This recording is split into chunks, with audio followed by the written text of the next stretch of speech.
Hello, Concordia University Irvine students. Welcome. Week 7, HLMG 425, Management of Health Services Organizations. It is week 7. Congratulations on all of your hard work. To get where you are now, which is week 7. You've grappled with some very challenging content over the first 6 weeks of the course. And week 7 is really your opportunity to put it all together in your signature assignment and presentation. By the way, just in case I didn't mention, you don't have to do that presentation live. It is okay if you record the presentation and upload it, as long as you have all of the elements and the requirements of the presentation. It is okay if you pre-record that presentation. So you can do what I'm doing right now, which is to do a YouTube video. You can do a voiceover PowerPoint, which is fine, or any other type of software program or presentation program. Feel free to use that as well. And of course, you're always welcome to attend that live session and present your research findings live. So here we are in week 7. We've only got one chapter this week, and that is chapter 16 of Introduction to the Financial Management of Health Services Organizations.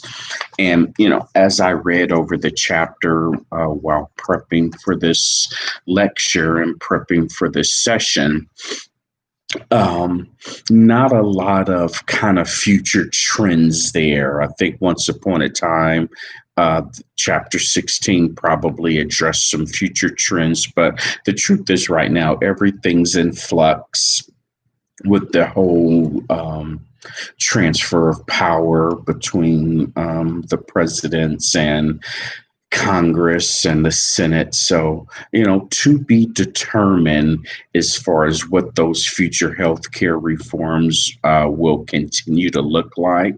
However, I am on page 384 right now, and I'm under the key points of the chapter. So we're just going to real quickly go down these key points and determine what is or is not relevant, or what may or may not be relevant in the future. And really bullet point number 1 really hits it right on the head of the nail, right? When it comes to any type of reform in healthcare, it's going to have to start with quality, cost, and access. And of course, as a manager, those are those 3 levers that you control and that you manipulate in order to manage your department, your division, your institution, your site, your clinic, your hospital. Quality, cost, and access, they really all go hand in hand, if you will.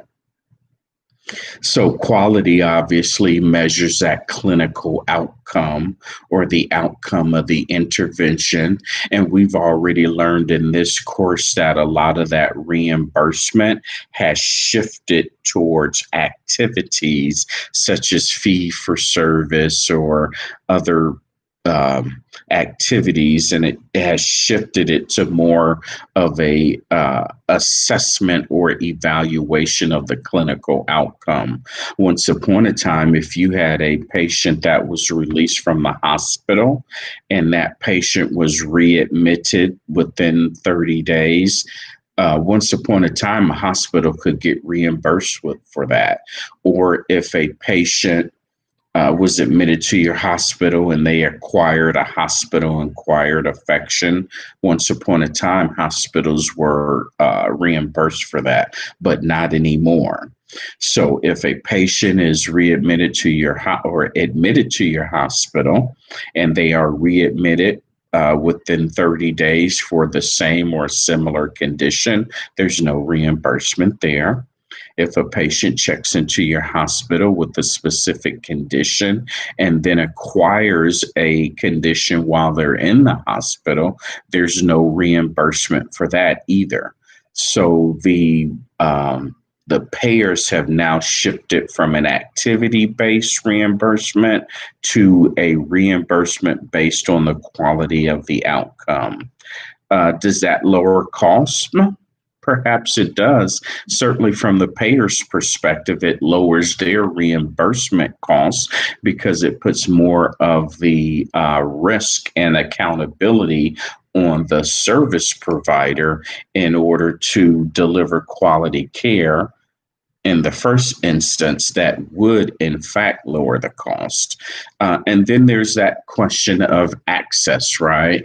And really, when we talk about access here in this country, we're talking about access to insurance, because that is the way that you get health services in this country. You have to have some type of an insurance mechanism, whether that's public insurance or private insurance.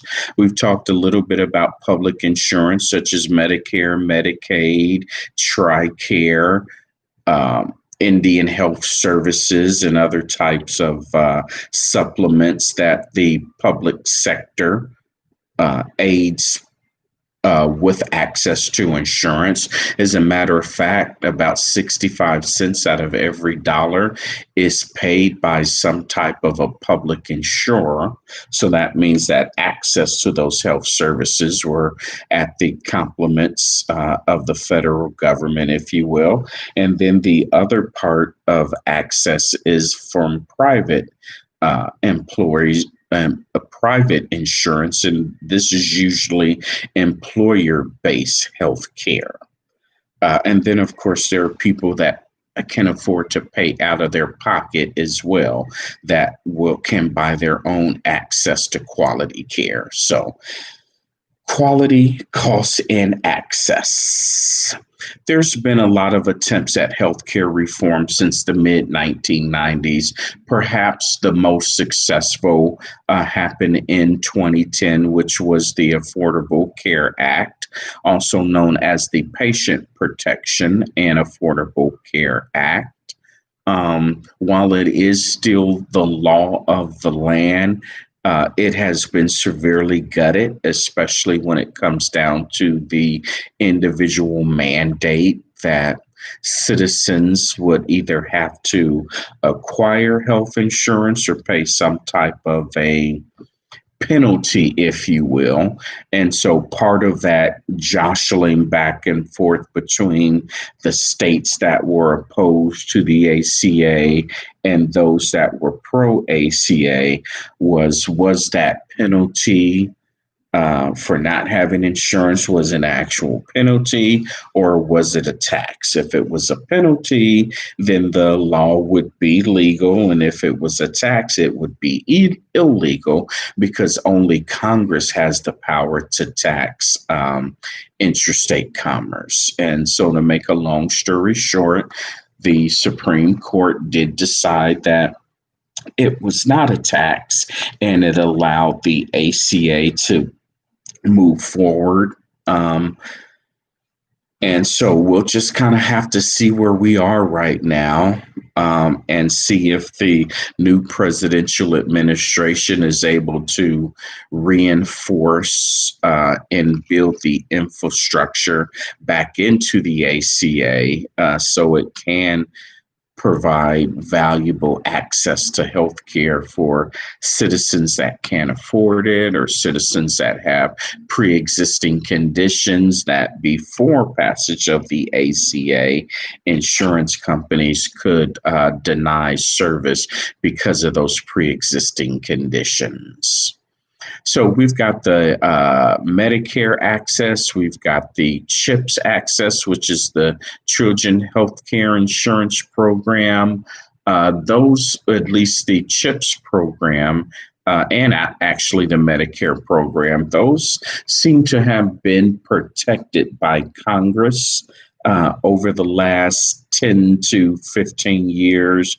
While the ACA has gone through its challenges, while Medicaid has gone through various defunding expansions and then defunding in various states, Medicare and CHIPS have pretty much gone unscathed by the political forces in this country. Certainly, that will likely be the case in the future. Remember there that the difference between Medicaid and Medicare is Medicaid is seen more like a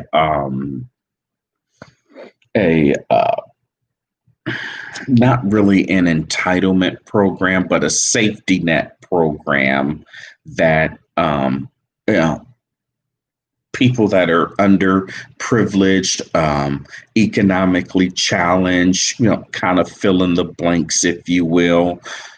State or recipients of state ran Medicaid programs. Remember, in California, we call that Medicare, or excuse me, we call it Medi-Cal, whereas Medicare programs are seen more as, I guess you could call them entitlement programs, kind of like Social Security is an entitlement program. But the difference is that people that are eligible for Medicare, they have paid into that system over their lifetime, or at least over their careers. And so it's seen more as a legitimate earned benefit compared to a handout or a safety net when it comes to Medicaid. Whether that's true or not, it's all in the perception of the people, if you will.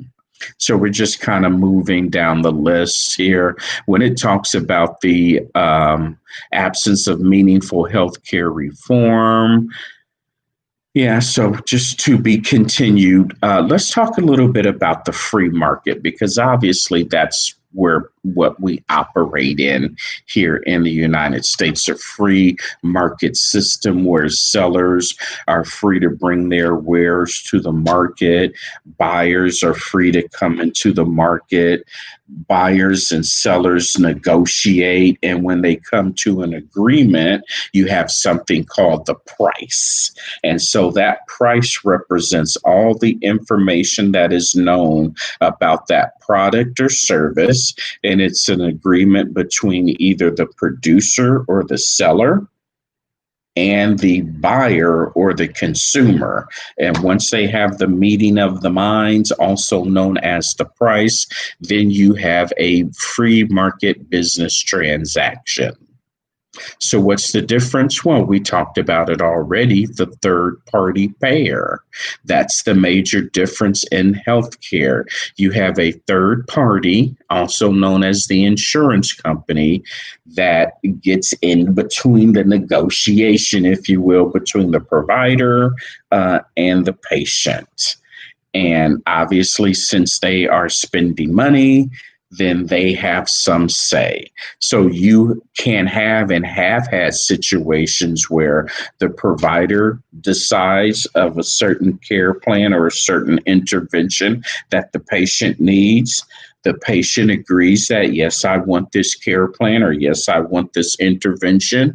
But the insurance company comes in and they say, no, there's not a medical necessity, or no, you have to try these other regiments before you can do a specific intervention or a specific care plan. And so that's one part of the free market dynamics. Another part of the free market dynamics is this whole idea of equilibrium.